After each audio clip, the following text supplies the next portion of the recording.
Ben has kind of edited these. The version of these PowerPoints that I use in class are a little longer and made for the big screen, and we're a week away from having big screen available to us again. And so we've needed to do some editing to make things fit. And also, James is going to advance the slides. I will try to remember to tell him to do that. But, James, I'm really counting on you to be paying attention as well and not sleeping back there in the sound booth. All right. I want to start with a word of prayer. Our Heavenly Father, we live in a world in which we are increasingly confronted with the reality of radical Islam. Just last night in West Africa, there was a horrific massacre perpetrated in the name of Allah by radical Muslims. And we as Christians are increasingly concerned about our brothers and sisters in Christ who are in many cases suffering such terrible things at the hands of radicalized Muslim neighbors. We are very concerned about international politics, and we find ourselves as a nation at war with an ideology that the leaders of our nation don't seem to understand, or if they do understand it, they're in great denial. As your people living in these times, we would desire to know what's going on. We would want to be able to minister effectively to those who are frightened by the specter of radical Islam, and perhaps even have the opportunity to reach out to Muslims in our acquaintance in a loving and caring way, and that they too might hear and believe the good news of Jesus Christ. So we ask that you would be present with us throughout the day as we study this particular branch of Islam. In Jesus' name, amen. I want to begin with a quote from an Islamic scholar, and he had this to say at the beginning of his graduate level textbook on Islam. He noted quite correctly that Islam has had bad press in recent years. The destruction of the Twin Towers in New York on the 11th of September 2001, followed by other high-profile terrorist action in Bali and Madrid and London. Boy, that's old news, isn't it? Certainly elsewhere. Wars in Iraq and Afghanistan and violence in other places. It's led many to associate Islam with violence and fanaticism. Undoubtedly, these events do represent one aspect of Islam, or more precisely, one group of Muslims. But these are very few in comparison to those Muslims who go quietly about their work or household chores, educate their children, lend a helping hand to their neighbors, and work for their communities, expressing their faith in doing these things. And the quote is by Dr. William Shepard. I would echo what he just said about the majority of Islam's not being radicalized. Did I say Islam's? I should have said Muslims. The majority of Muslims not being radicalized. And that's a good thing, since there are well over a billion, well on the way to 2 billion Muslims in the world today. And so we are very fortunate that all of the world's Muslims have not been radicalized. No one knows how many have been. Estimates are somewhere around 10%. But when you're talking about 10% of about 1.5 billion people, that's a whole bunch of people. And they seem to be concentrated, or particularly concentrated, and speaking of the radical Muslims, in the Middle East. It seems like the closer you get to the place where Islam began, the more you encounter the most radical forms of Islam. But it is not contained to just those areas. If you would go to Indonesia, you would find it, as we saw this week, as there was an attack in Indonesia. You find it in West Africa, which is interesting that they would be having so much terrorism there, because the sub-Saharan brand of Islam has not historically been radical. But we can see that there is a message out there that has the ability to turn a moderate Muslim into a radical Muslim. And while our social scientists would like to link it to poverty and that sort of thing, and that is certainly a factor, it's worth noting that this message of radical Islam has real recruiting power among wealthy and well-educated Muslims. The planners, the perpetrators of 9/11, were in many cases wealthy Muslims who rejected the Islam that they were more familiar with, perhaps, and became radicalized. Or they decided to act upon a radical Islam that they had been taught, and there came to be a point in their life where they said to themselves, why aren't we doing something about that? If we believe this, why are we not waging violent jihad? And so the message itself has powerful attraction to moderate Muslims. And one of the things we want to do today is to try to help you to understand how it is that a moderate Muslim can be radicalized. This is something the leaders of our government do not understand. And hopefully we can come to a better understanding of that throughout the course of our study today. I want to begin by asking the question, what is Islam? Excuse me. Simply stated, Islam is the religion of those people who, for some 14 centuries, have followed the teaching of the Prophet Muhammad. In former days, we in the West referred to Muslims as Mohammedans, and we referred to Islam as Mohammedism. And this was something that was very offensive to Muslims, because they would say that unlike Christianity, we do not see the prophet, or he's called the messenger or the apostle, as being an associate of God. And Islam is, thank you, Pam.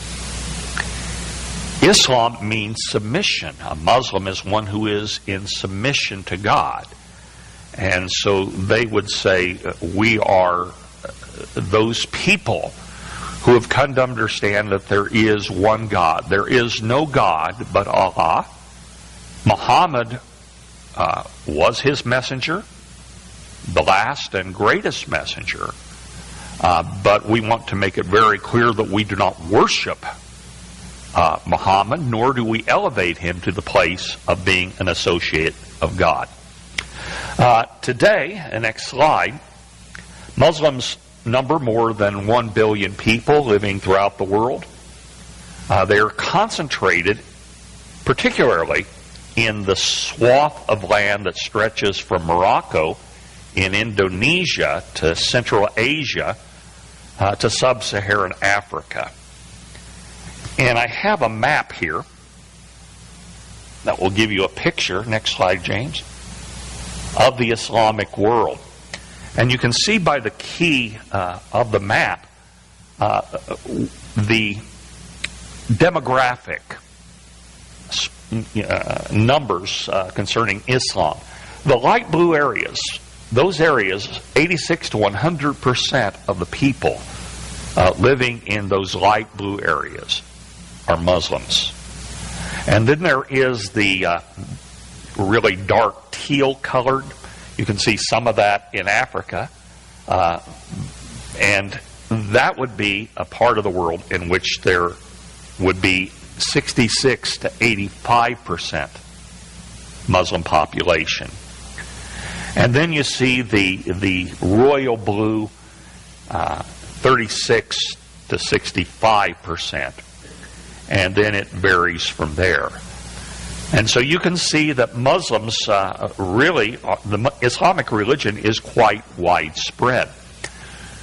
What would you think would be the country in the world that would have the most Muslims? Pardon? And you'd be right in that. Indonesia has more Muslims in just pure numbers than any other country in the world. But you notice that the Muslims in Indonesia do not comprise the same percentage of the population as in other places. In Indonesia, you also have a strong Christian presence. You also would have a Hindu presence. You would have animus in places like Irian Jaya, New Guinea. And so the saturation in Indonesia is not what you would find in those areas that are light blue on our map. I want to show you the faces of Islam, if I could, because Islam is very diverse. And just some pictures that I think capture some of the diversity of Islam.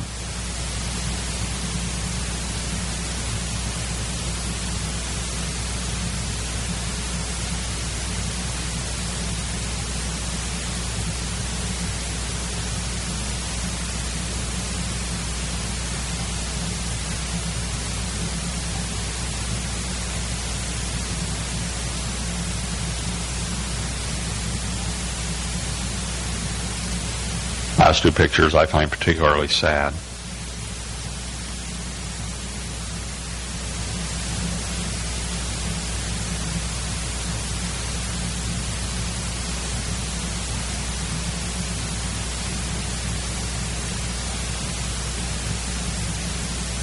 This also is a face of Islam. It's a woman being stoned to death for adultery in Saudi Arabia.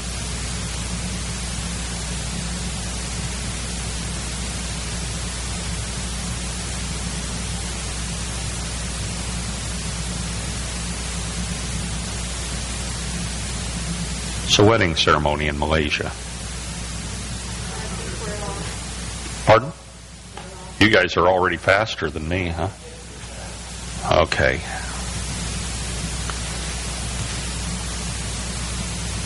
Let me catch up if I can. Man, James, you did whip through these. No, that's all right. I wanted to show those to you to give you a flavor for just how culturally diverse Islam is. Many different skin colors, some with the dark black burqas that we are so familiar with, and yet others with more colorful clothing. Beautiful eyes, don't you think? That's one of the things as I looked up Islamic faces and Googled that, was such beautiful eyes often looking out at you from the little slit of the burqa. We want to talk about the life of Muhammad. In order to understand radical Islam, you have to understand Islam more generally. Without the Prophet Muhammad, there would be no Islam. And so we want to study him. And although Muslims are careful to say he is not an associate of God, it is interesting that to become a Muslim, you recite this creed a couple times in the presence of witnesses.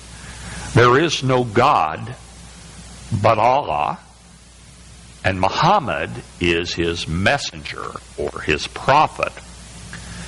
And so there are two central doctrines of Islam that are believed by all Muslims.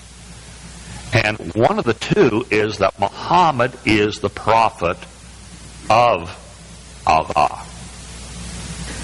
And to be rightly related to God, then, you have to accept not just that there is only one God, but that Muhammad has a unique relationship to God. And so if he's not the associate of God, he's pretty close.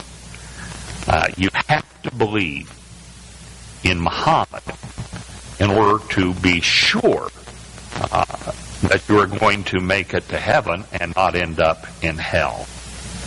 So you have to believe in him not as God, but as the unique, the last, the final prophet of God, and the most important prophet of God. So he has a very important place within the Islamic understanding of the world. So we need to know something about him. And we want to begin by talking to you about the land of his birth. And we should be right now to the rise of Islam, the world of Muhammad, the land of his birth, the Arabian Peninsula. The Arabian Peninsula, as you know, is one of the most desolate and desert regions on Earth. Along the western coast, though, you have a number of oases. And these oases became important on the trade route that linked what used to be in Bible times the old kingdom of Sheba with the Fertile Crescent. And this is, Yemen is today what was Sheba in Bible times, and Yemen is not desert, and it was once a very wealthy kingdom. It was once a Jewish kingdom, interestingly enough, after the Jews began to be dispersed as a result of the Babylonian and the Assyrian conquests. Many of them made their way to this western coast of Saudi Arabia. They're going to play an important part in the life of Muhammad. And a number of them then established themselves in the old kingdom of Sheba. It was a very wealthy trading hub. And so though this is a desolate desert region, there are oases along the way. And some of these are very large, and they became key points in the caravan trade between Yemen and the rest of the Fertile Crescent. Due, though, to the deserts, the Arabian Peninsula was pretty much invincible. It was really not worth the trouble for the powers that lived in the more fertile regions to the north and further to the west. It was fine to trade with Saudi Arabia, but they wanted to pretty much leave it alone because of the unconquerable desert. And I think we're several slides ahead.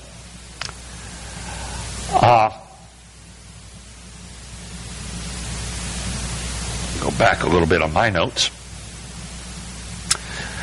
Throughout most of its history, then, the Arabian Peninsula was virtually undisturbed.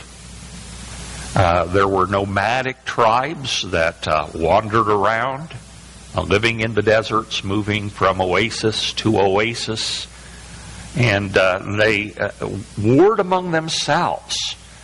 And they had been a warrior people from ancient times. They were fairly good at war, but they never took the war outside of the Arabian Peninsula. They were content to fight each other. They had special rules about how they should fight each other. But in times, some of these Arab tribes settled down. And as they settled down, they built city-states in these oases. Many of them became very advanced in their civilization. As a result of the slave trade, many of them became quite wealthy. One of these tribes was the Quraysh. They settled in one of these important oases, and they founded a city there that would become the city of Mecca. At the time that Muhammad was born, Mecca was fast becoming one of those prosperous cities on the trade route. And it was, of course, becoming prosperous as a result of the fact that there was the camel trade. Camels can go a long time without water, but they do need it eventually. And they would get to Mecca, and there was a lot of water there. Plus, from ancient times, Mecca had been an important religious center. We'll talk about that later. Well, who were these people, these wandering tribes? We call them the Arabs. We speak of the Arabian Peninsula. Saudi Arabia and Yemen, for example, and Oman are located on the Arabian Peninsula. The Arabs, like the Jews, are Semites. They proudly trace their ancestry back to Noah through his grandson Eber, the son of Shem. And the idea of Semites comes from Shem. These names might be familiar with you if you've spent some time looking at the genealogies in the Bible. Eber is a man we probably get the word Hebrew from. Because the way this was said, it had a breath mark in front of it, so it was Heber. And so many of Heber's descendants became nomadic, that in time the term Hebrew began to be generally applied to all of his nomadic descendants. The word Hebrew became kind of a synonym for nomad, at least for a while, and it was applied to many of the descendants of Heber before it came to be more specifically applied to the descendants of Abraham, Isaac, and Jacob. And the Arab peoples would say that we are descendants of Noah. The Muslims would accept Noah as a prophet. They would say we are the descendants of Eber. And many of the places on the western coast of the Saudi Arabian Peninsula are named after sons of Heber, who are specifically mentioned in the Bible. So we know that a large portion of the family of Shem through Heber settled in Saudi Arabia, and the Arabs would trace their ancestry back to him. Specifically, historians refer to Arabs as the Beni Qartan. This is Arabic for the biblical Joktan. He was one of the 13 sons of Eber. And as I said, Hebrew probably is a reference to Eber. He became a virtually synonym. His name became a synonym for nomads. Many of the Beni Qartan settled in the Arabian Peninsula, and as I said, they lent their names to important places. Some of those names, you'll find them in the Bible, is Sheba. You'll find that name in the history of the Arabian Peninsula. Ophir. You've heard of the gold of Ophir. That would be in what is today Yemen. Havilah, also mentioned for its gold. So the sons of Eber, many of them, particularly the sons of Joktan, immigrated south and settled the Arabian Peninsula, at least the western coast of it. One of Eber's sons, Peleg, was the forefather of Abraham the Hebrew. So you have two strains here. Some of Eber's sons went south into the Arabian Peninsula, the sons of Joktan, but others, the sons of Peleg, stayed there in the Fertile Crescent, in the area that is now Kuwait, eastern Iraq, or what's left of eastern Iraq. And among those would have been the forefathers of Abraham, Isaac, and Jacob. The people we call the Arabs also include the descendants of Abraham's first son, Ishmael.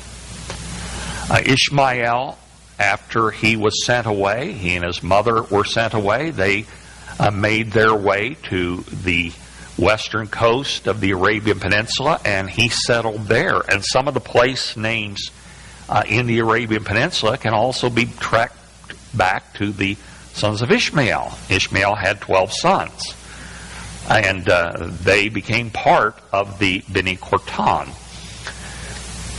The Arabs also include descendants of Abraham's son Isaac's firstborn, Esau. You need to remember that not everyone who is descendant from Abraham is Jewish. Only the descendants of Jacob are Jewish. Even all the descendants of Isaac are not Jewish. And so Esau, his family journeyed west into what is really southern Jordan, which conjoins the Arabian Peninsula. There was intermarriage. And so when we talk about the Arabs, we also would include in that descendants of Esau. And we would include then, actually Esau, not Jacob. Sheba was also a prominent name among the sons of Esau, as was Midian. You read about the Midianites coming into Israel during the time of the Judges. The Midianites were descendants of Esau. But some of them were also descendants of Abraham. Because after Abraham got married, actually, I got that wrong. Midian is a descendant of Keturah. They're direct descendants of Abraham. Abraham, after the death of Sarah, got married and he had a bunch of kids, boys. And remember, so that they would not be a problem to his son Isaac, he gave them gifts and sent them to the east. That was the Arabian Peninsula. That's where the Midianites come from. They're direct descendants of Abraham through Keturah. So Father Abraham had lots of sons. Most of them became Arabs as they intermingled with their cousins, their distant cousins, the descendants of Joktan. So the Arab people are a people of a mixed lineage, but they proudly trace their lineage back to important people whose names are mentioned in the scriptures, our scriptures. In the time of Muhammad, the Arabian Peninsula had a very diverse population. There were Jews living there, and the Jews began arriving in big numbers with the fall of the northern kingdom. As the Assyrians came down and captured the north, there were refugees. We read in the scripture that some of these refugees fled south to Judah. Others of these refugees fled down into the Arabian Peninsula, but they maintained an independent cultural identity. They were among the first to settle down in oases and begin to build cities and practice agriculture and enrich themselves through trade. After the fall of the southern kingdom, more, knowing there were Jewish colonies there, joined their brethren. Many of them became nomadic tribes like the Arab tribes, and they involved themselves in intertribal warfare. For the story of Muhammad, you need to know that there were several prominent Jewish tribes that settled in the oases of Yathrib. They became wealthy not just through trade, but through agriculture. Because as the caravans made their way north, these folks had been farmers. They knew about irrigation, and they had grown crops of dates and vegetables and fruits. And so people in these caravans, it was like, wow, we just have arrived at this supermarket that has fresh produce. And, they would say, well, yeah, but, it's going to cost you a little bit. And they became very wealthy. So the oasis at Yathrib was more wealthy, really, than Mecca.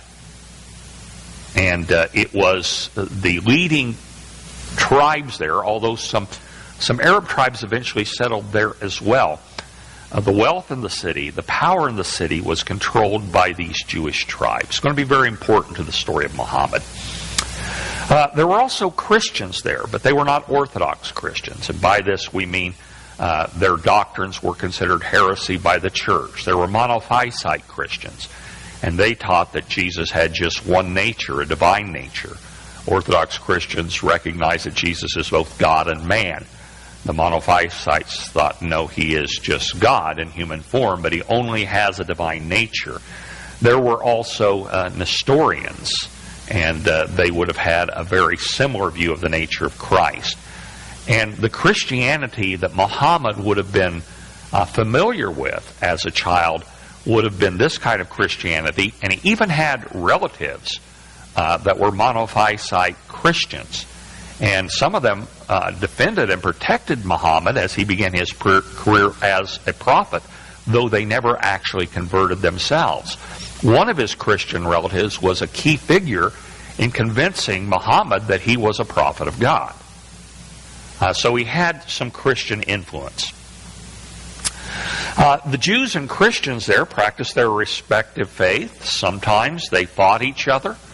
The Arabs that were there were animists. They were following their traditional faiths. They had many different gods. There was a strong element of traditional pagan polytheism among the Arabs. They worshiped various gods and goddesses, many of them associated with the sun, the moon, and the stars. Mecca's claim to fame was that a meteorite had fallen there, and it was considered a divine event. And there was this black stone there, and they built this box around it called the Kaaba, and they would gather for pilgrimages there to see this rock that had fallen from the heavens. There was, among the Arabs, though, a memory, if you will, a universal belief in a superior deity, a great God that was above all other gods, and that God was Allah. But kind of like Brahma with the Hindus, he was not the god of their worship by and large. He was acknowledged, and his actual function in the pagan religion of the Arab Peninsula is kind of fuzzy. We don't know for sure the part he played. But we do know there were pilgrimages to various shrines located in various places in the peninsula, and Mecca was one of those places because of the Kaaba. When a clan made a pilgrimage to one of these holy places, they would set up their idols around the shrine. The Kaaba is a box with the door on it, and they would put their idols within the Kaaba to honor their own gods along with the deity that might be particularly honored at the place of pilgrimage. Politically speaking, the land north of the Arabian Peninsula was divided between two large empires who had pretty much fought themselves out. They had been at war with each other for a couple decades. They had exhausted their people and their resources. One of the empires was a Persian empire, the Sasanian Empire, and the other was what was left of the Roman Empire, which was still very geographically large at this point in time. It's the Byzantine Empire. The Sasanian Empire had been founded around 246 AD, and it viewed itself very much as the heir to the great Persian tradition of Cyrus and other great Persian rulers of the past. They looked to ancient Persia as their model, and Byzantine, as we said, was the eastern half of the Roman Empire. The western part of the Roman Empire collapsed in the 400s in the 5th century AD. But the Roman Empire continued until it was destroyed by Muslim conquest. Dr. Shepard says the Persian and Sasanians and the Byzantines were frequently in conflict with each other between the years 603 and 628. This was when the Prophet Muhammad was growing up. And they had engaged in a terribly destructive war that had weakened both of these. Now what that means is they were very vulnerable to a suddenly powerful military force coming unexpectedly upon them from the Arabian Peninsula. One of the reasons Islam spread so quickly was these empires had played themselves out, fighting each other. This is kind of how it looked by the time of the death of Muhammad. You can see the light blue area. That would be the primary areas that were conquered by the time Muhammad died or shortly after. You can see in the darker purple the Sasanian Empire, and the lighter purple the Byzantine Empire spreading to the west. Okay, let's talk more specifically now about the prophet. His tribal heritage. He was born into the Quraysh tribe, which, as we previously mentioned, settled in the Mecca Valley. Muhammad's grandfather, Abdul Muttalib, had played an important role in the Quraysh tribe. So the family of Muhammad was not an unimportant family. It is believed that he may have been the custodian, the one that took care of the Kaaba. This is what Mecca may have looked like in the time of Muhammad. And you can see everything is built around the Kaaba in the center. And you can see from the streets, every street pointing to the Kaaba. And so as a little boy, Muhammad would have grown up in a city like this. Everything surrounded the Kaaba, and his family would have had an important connection with that holy site. This is what it looks like today. And all those little dots you see are millions of people who have gathered for the Hijrah, the Hajj, which is, Hijrah is something else, we'll get there. The Hajj is one of the 5 pillars of Islam. If they can afford it, a Muslim takes a pilgrimage to Mecca once during their lifetime. They can also send a surrogate, and millions of Muslims come to Mecca every year for the Hajj. And what they're doing there is they're surrounding the Kaaba, because in the foundation of the Kaaba is that black stone, the meteorite. And the goal is to touch that stone. And many of the practices of the Hajj date back not to Islam, but to the period before that, because Mecca was already a major site of pilgrimages by the time Muhammad appeared on the scene.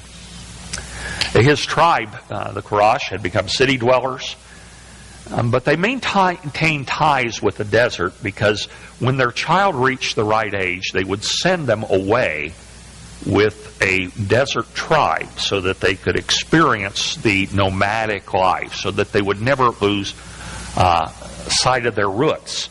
And Muhammad, as a little boy, would have this experience. He would spend a portion of his childhood in the desert with a tribe of Quraysh nomads. He was a member of a poor but noble clan, as we mentioned. The clan was a clan of some reputation, but they had fallen on somewhat hard times. We don't know the exact date of his birth, somewhere between 570 and 580. His father, Abdullah, died before he was born. Now, the interesting thing about that is the name Allah is part of the name of his father. Allah was the God who was being honored by the family of Muhammad. Allah was originally, you go all the way back to the ancient Near East, he was a moon god. By the time of Muhammad, it had become a more general term for the high god, and it is in the name. Allah is in the name of some of his ancestors, including his own father. His mother died when he was just a child, and so Muhammad was an orphan. With the death of both of his parents, his uncle, Abdul Talib, who was a leader of the Hashim clan, became his guardian and protector. As he grew up, he sought employment. He became a camel driver, and he is going to meet a woman by the name of Khadijah. She was a widow, and she had inherited her husband's business. He was a man who had camels and was one who would organize trade expeditions to the north and to the south. When he came of age, Muhammad became a caravan driver while still young, even before he met Khadijah. He traveled all the way to Syria. And along the way, it said that a Christian hermit stopped the caravan he was in. He had had a vision, and he recognized the young Muhammad and said that he would become a prophet. Muhammad retained this memory, of course. But along the way, the young Muhammad gained a reputation. He was a mediator. When there was a problem, they would call Muhammad to settle the situation because he developed a reputation for being fair and honorable, honest. He even got a nickname. They called him Al-Amin, which meant the faithful one. And so he was a person that was considered honest and trustworthy, and someone people looked to for leadership even before he became one of the great leaders of human history. Along the way, Khadijah, this widow that was somewhat older than him, caught sight of him. He had this reputation for honesty, and she employed him to run her business. And she had inherited the company, and she recognized his fine qualities. He became her agent. In the process of that, they became close friends, and they eventually fell in love and were married. You didn't have a lot of unarranged marriages in that day and time, but Khadijah had enough wealth she could kind of break with the cultural traditions, and so she married this young man. He was about 25 years old at the time. She was 40, a bit of a cougar. You could also say that, if you want to do a psychological profile, having lost his mother at an early age, perhaps this would explain why he found himself attracted to a woman so much older than he was. By all accounts, they had a very good marriage. Khadijah had a number of children before she married Muhammad, but none of the boys lived long enough to become adults. And so when she married Muhammad, he became her heir, because you could not pass on your inheritance to a woman at that particular time. And so he became Khadijah's heir. And they had children together. None of the male children survived. Some of the girls did. Most importantly, his daughter Fatima, who will figure prominently in Islamic history. Again, they had a happy marriage. And while she was living, Muhammad was faithful to her and monogamous. After her death, he became an enthusiastic polygamist. Muslims are allowed 4 wives. He received a message from Allah that he could marry as many as he wanted or captured. Among his wives was a 6-year-old girl named Aisha, who became his favorite wife. He did not consummate the marriage until she was 9 or so. Muslims will say 12. Some question about that.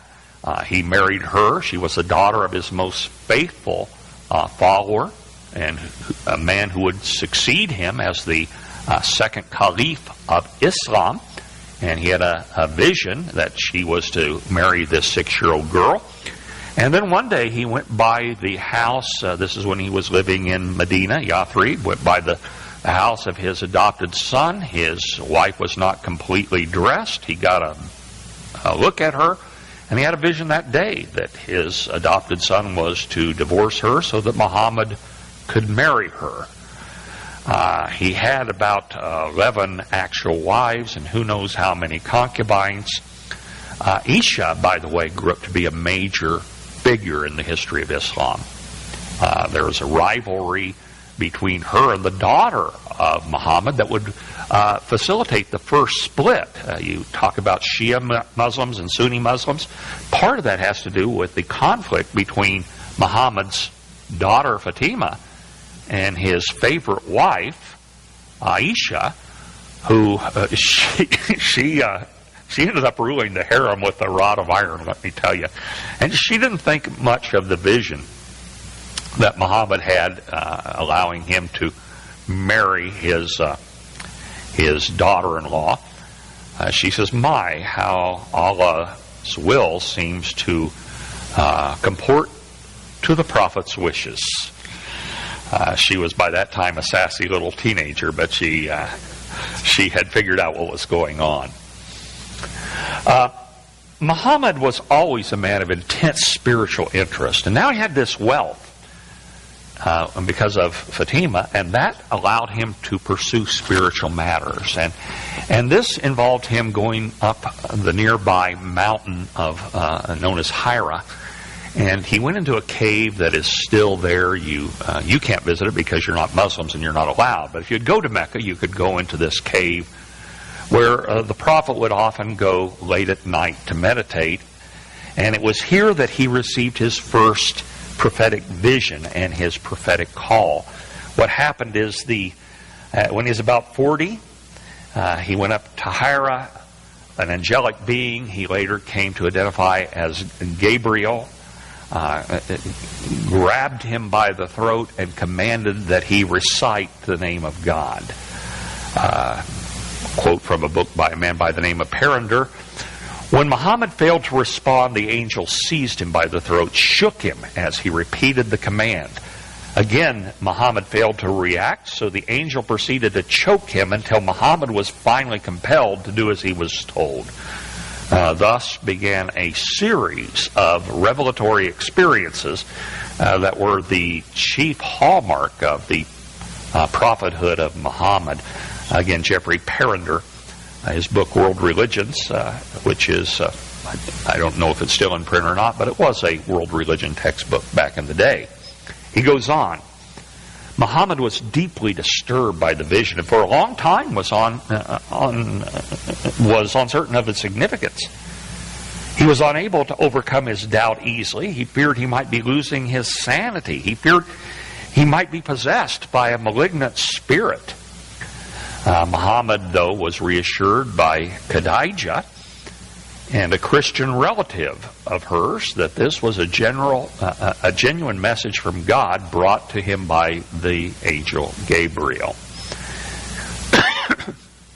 The visions began to come, and he finally accepted his call as authentic, and he began his public career as a prophet.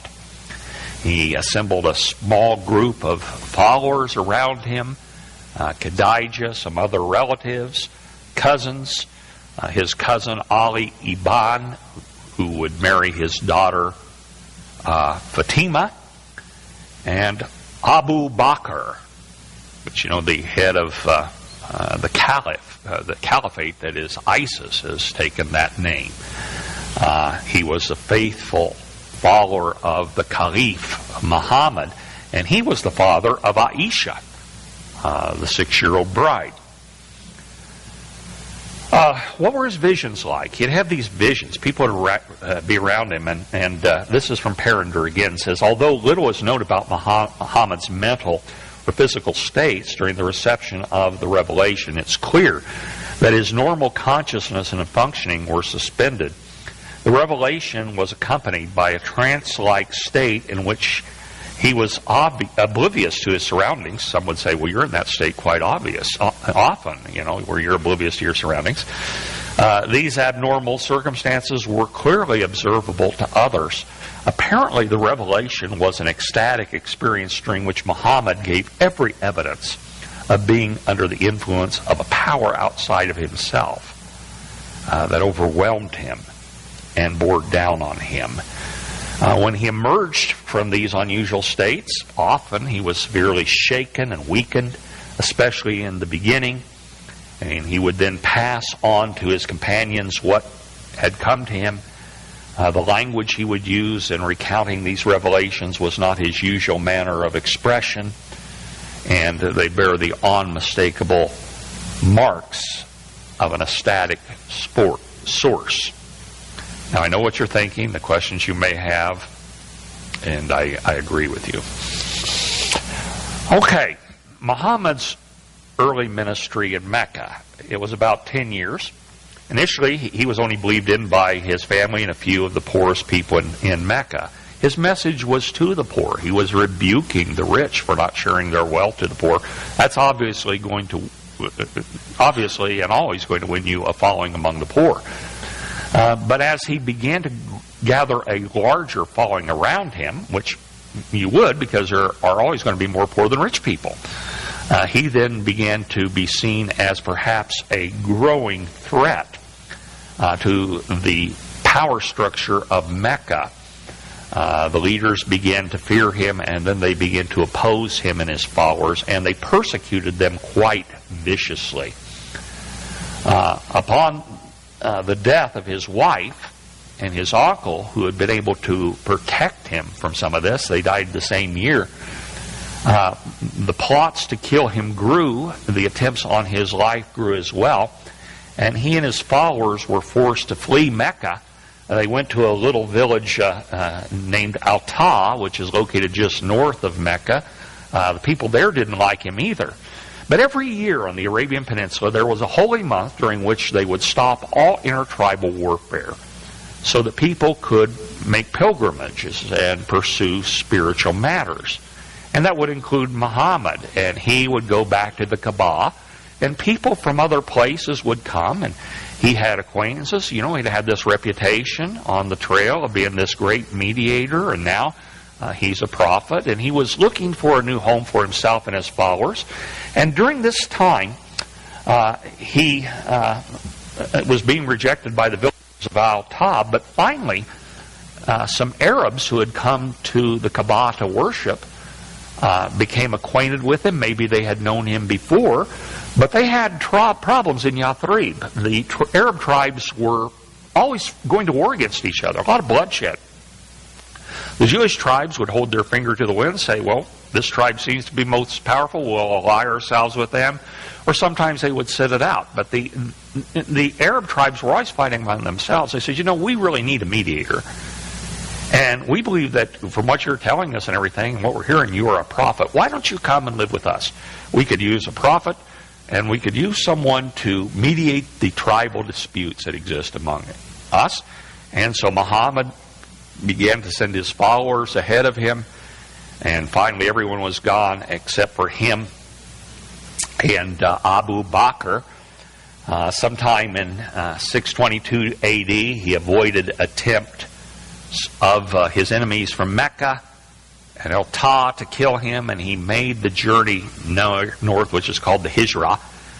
And this is, for Muslims, the beginning of Islam. His flight to the north. It came to be year one. We have BC, AD, they have AH. After the Hijrah. The exact date was July the 16th, 622 AD, according to the Christian calendar. This is significant because though he received revelations for the Hijrah, they were viewed as preparatory for the final revelations about what Islam would be that the prophet would receive at Yathrib. Islam did not then date its from the first vision in the cave of Hira or to his ministry in Mecca, but from his flight from Mecca. And they tried to kill him along the way. He and Abu Bakr had to hide in a cave to keep from being killed. And miraculously, a spider built a web over the entrance of the cave during the night, and they looked at the cave, but they saw the cobwebs and says, no one's been here lately. And so he and Abu Bakr waited until they left, and then they were able to complete their journey north.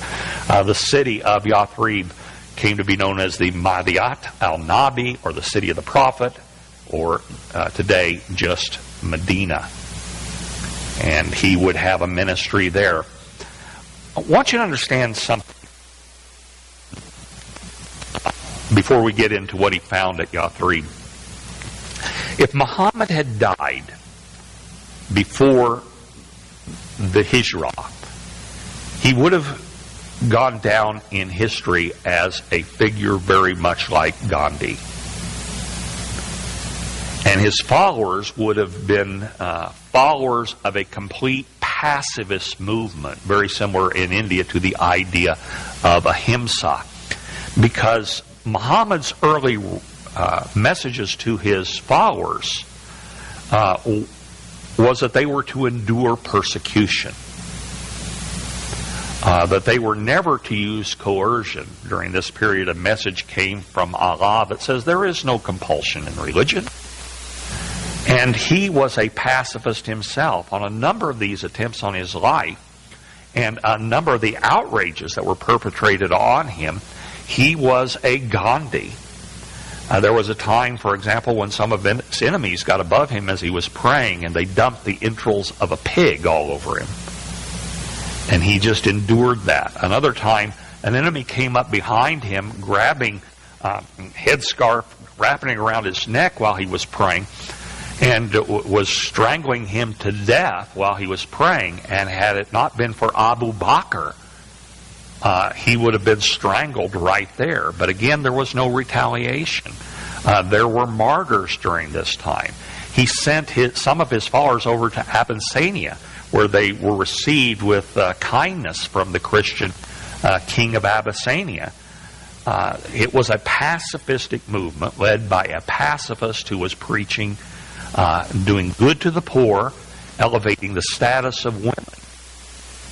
Because for a young girl child that was not wanted in those days was buried alive, and he was putting a halt to that sort of stuff among his followers.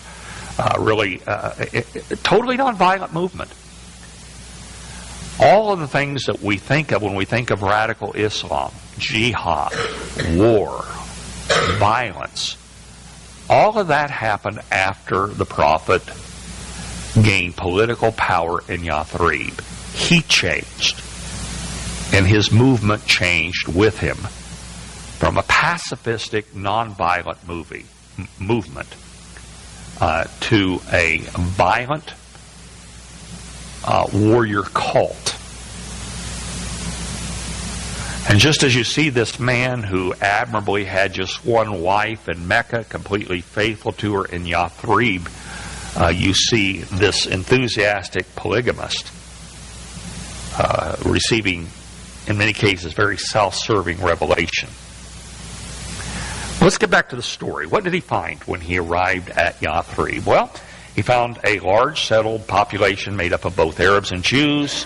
He found a community, at least the Arab community, torn apart by feuding over who controlled various parts. He pulled together the Arab tribes of Yathrib and his own followers, many of whom had resettled there, and he formed them into a single community known as the Ummah. In Islam, the Ummah is to Muslims as the Church Universal is to Christians. It's the community. And they were united under his leadership. Under his leadership, a document was drawn up defining the nature of this community. It's called the Constitution of Medina, one of the world's first written constitutions. It told also how the Jews were going to be treated and what their responsibilities were. Muslims claim that the Jews agreed to this. The Jewish scholars would say, no, the Jews would never agree to this. And I would think they probably have the strongest argument. There was great opposition to him there. As he was consolidating his power and really becoming a dictator, the opposition was primarily from the Jewish tribes and their leaders. They would not accept him as the prophet. And as a result, there was increasing conflict. Initially, Muslims would pray towards Jerusalem.